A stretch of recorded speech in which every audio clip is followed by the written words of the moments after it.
প্রিয় viewers, Bangladesh fruits and নার্সারির পক্ষ থেকে সবাইকে শুভেচ্ছা। যারা আমার চ্যানেলটি এখনো সাবস্ক্রাইব করেন নাই, তারা এখনই সাবস্ক্রাইব করুন। আঙ্গুর চাষের উপর ভিডিওগুলোতে নিয়মিত পরামর্শ দিয়ে থাকি। যারা এই ধরনের উচ্চ ফলনশীল জাতের আঙ্গুরের চাষ বাণিজ্যিকভাবে করতে চান, তারা এই ভিডিওটি মনোযোগ দিয়ে দেখে নিন। এখানে যে আঙ্গুর দেখতে পাচ্ছেন তা একটি উন্নত জাতের, বাণিজ্যিকভাবে চাষ করলে লাভবান হওয়া সম্ভব। আঙ্গুর চাষে তেমন কোনো খরচ নাই। ১% জায়গাতে প্রায় ২ মণ আঙ্গুর পাবেন যদি নিয়ম মতো চাষ করেন। আর জাতের চারা নিয়ে আঙ্গুর চাষ করতে চাইলে স্ক্রিনে দেওয়া মোবাইল নম্বরে যোগাযোগ করুন, সব পরামর্শ পাবেন। আমার কাছে বর্তমান বিশ্বের সেরা ১৯টি আঙ্গুরের জাত আছে। আস্তে আস্তে সব জাতের চারা বাংলাদেশের বিভিন্ন অঞ্চলে ছড়িয়ে দিতে পারবো। ইতিমধ্যে ৪০টি জেলাতে চারা পাঠিয়ে প্রশংসা অর্জন করেছি। যার যেটুকু জায়গা আছে একটি হলেও আঙ্গুর গাছ লাগান, বিষমুক্ত ফল খান, সুস্থ থাকুন, শরীরের পুষ্টি চাহিদা মেটান। এটাই হলো আমার স্লোগান। তো যাই হোক ভিউয়ার্স, এই উচ্চমূল্য ফল কুড়ায় করে খাওয়া বর্তমানে অনেকের পক্ষেই সম্ভব নয়। আমরা যদি ১ ইঞ্চি জায়গাও ফেলে না রেখে আঙ্গুর চাষ করি, তাহলে দেশের বাজারে আঙ্গুর উচ্চ মূল্য দিয়ে ক্রয় করতে হবে না এবং বিষমুক্ত আঙ্গুর জনগণ খেতে পারবে, দেশের মানুষ ভালো থাকবে। অতএব আসুন সবাই মিলে বিদেশি ফলের চাষ করি, দেশের অর্থ বিদেশে না দেই, সবাই সুস্থ থাকি, ভালো থাকি। তো চলুন দেখা যাক দর্শক কে কি বলছে। সবাই ভালো মন্দ কমেন্ট বক্সে জানাবেন।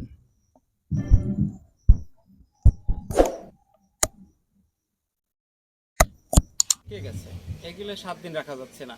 আর বিদেশ থেকে আসে যে আঙ্গুরগুলো, সেগুলো ওরকমই থাকে কেন? এটা অবশ্যই কোনো মেডিসিন আচ্ছা, আমরা তো জানি যে বাংলাদেশের মাটিতে আঙ্গুর ফল হয় না, আঙ্গুর ফল হইলেও সেটা টক হয়, যেহেতু আপনি বলতেছেন মিষ্টি হয়। এই পরিচর্যার কি কি বিষয় থাকে? এটা পরিচর্যা একদম সাধারণ। আপনি যে কোনো একজন লোক এটা পরিচর্যা করতে পারে। একটা চারা রোপণ করতে গেলে অনেকেই বলে যে আমাদের এই মাটিতে হবে না, ওই মাটি প্রয়োজন, সেই মাটি প্রয়োজন, এঁটেল মাটি, দোআঁশ মাটি, পলি মাটি প্রয়োজন। এসব কিচ্ছু না। যে কোনো মাটিতে 50% জৈব সার অর্থাৎ গোবরের সার যে কোনো মাটিতে দিবেন, দিয়ে মিক্সার করে সেখানে একটা গাছ রোপণ করেন। এই ড্রাগন, মাল্টা, কমলা এগুলি চাষ করে, এগুলিতে সফলতা লাভ করছে। এইবারও আঙ্গুর চাষ করাতে আজ 21 মাস বয়স আঙ্গুর গাছের, একটা গাছে ফল ধরছে 21 মাস বয়সে। তা 1.5 থেকে 2 মণ ফল হবে ধরছে। আঙুরগুলি খুবই মিষ্টি এবং খুবই সুস্বাদু। কোনো মেডিসিন, কোনো ফরমালিটিন, কোনো কিছু দেওয়া না। আসলে এত সুন্দর একটা আঙ্গুর বাগান, কি বলবো, যে যত মিষ্টি, খাইতে অনেক দূর দূর থেকে আসে লোকজন দেখার জন্য, আবার খাইতেও আসে, আবার খেতেও আসে। তো আমি আমার জীবনে এরকম কোথাও দেখিনি, এটাই ফার্স্ট টাইম এবার দেখলাম। উদ্যোগ নিয়ে বাইরের থেকে এই চারা আঙ্গুরের চারা সংগ্রহ করে লাগাইছে 2 বছর। গতবার আসছিলেন, এবার আরও বেশি আসছে, গাছও একটু হয়েছে। এই আঙুর এত সুন্দর হয়েছে যে যেমন মিষ্টি তেমন ছড়াও বড় বড় হয়েছে। সবাই আসতেছে দেখার জন্য, খাইতেছে, সবাই ভালো প্রশংসা। আমরা সকাল বিকাল এসে গাছে ঘুরে ঘুরে দেখি, আশেপাশের লোক এসে এসে ঘুরে টুকে দেখে। আমরাও একটা বাগান করার জন্য আশা করতেছি। সেগুলো সংগ্রহ করতেছি। আর এই রাশিয়া এবং ইতালি যেগুলো, এগুলো কালার এবং ফলন এবং মিষ্টি আমার সবচেয়ে পছন্দ। এগুলোর খোসাটাও খুব পাতলা, এই জন্য আমি এগুলোর উপর আমার বেশি চয়েস, যে এই কালারটা এত সুন্দর। তো যাই হোক, আমি আমার পক্ষ থেকে আমি চেষ্টা করছি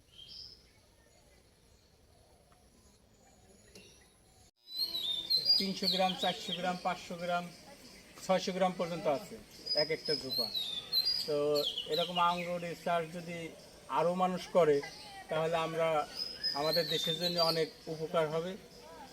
আর এই আঙ্গুর আমি নিজেও চাষ করার ইচ্ছা আছে, ওর কাছ থেকে কিছু চারা নেব, নিয়ে আমি নিজেও একটা ছোট্ট বাগান করব। আমার মোটামুটি সবাই পছন্দ করতেছে। আর বর্তমান এবছরে আমি প্রায় 40টা জেলাতে আমি এই আঙ্গুরের চারা কুরিয়ার করে পাঠাইছি। সবাই আমার কাছ থেকে নিয়েছে নেটের মাধ্যমে। আমার এই ইউটিউবে একটা সার্কুলার আছে, সেটা দেই, দিলে ওইখান থেকে নেই। তারা সবাই আমার কাছে ফোন দেয়, আমি তাদের সার্বিক সেবা প্রদান করি। এবং এবার অনেকের গাছেই ফল ধরছে, গত বছর যারা নিছে তারা আমাকে অলরেডি ভিডিও দেখাচ্ছে এবং ছবি তুলে পাঠাচ্ছে, ভাই দেখেন আপনার এই সাদিয়া চারাতে আমার ফল আসছে, মিষ্টি হয়েছে। তো আমি তখন সাকসেস হই, যখন পাবলিক যারা আমার কাছ থেকে চারা নিছে তারা ঠকে নাই যখন, তখন আমি সাকসেস হই যে আমি একজন সফল আঙ্গুর চাষি, আমার কাছ থেকে কেউ ঠকবে না। আমি অনেক ঠকছি, 94 সাল থেকে এ পর্যন্ত আমি বহুত টাকা নষ্ট করছি আঙ্গুরের পিছনে। সবাই শুধু মিথ্যা কথা বলে যে ভাই এটা মিষ্টি হবে, নেন। আসলে আমি মিষ্টি পাই নাই। এবারও আমার এই মাথাতেও 2টা গাছ দেখেন মরা ডাল আছে, ওই 2টা টক ছিল। আমি গত বছরও ঠকছি। তো আমি এই জন্য আমার প্রতিজ্ঞা যে আমি আর ঠকবো না, এবং কেউ যেন আমার কাছ থেকে না ঠকে, সেটা হলো আমার প্রতিজ্ঞা। আর আমার সবচেয়ে বড় প্রতিজ্ঞা হলো পয়জন ফ্রি ফ্রুট।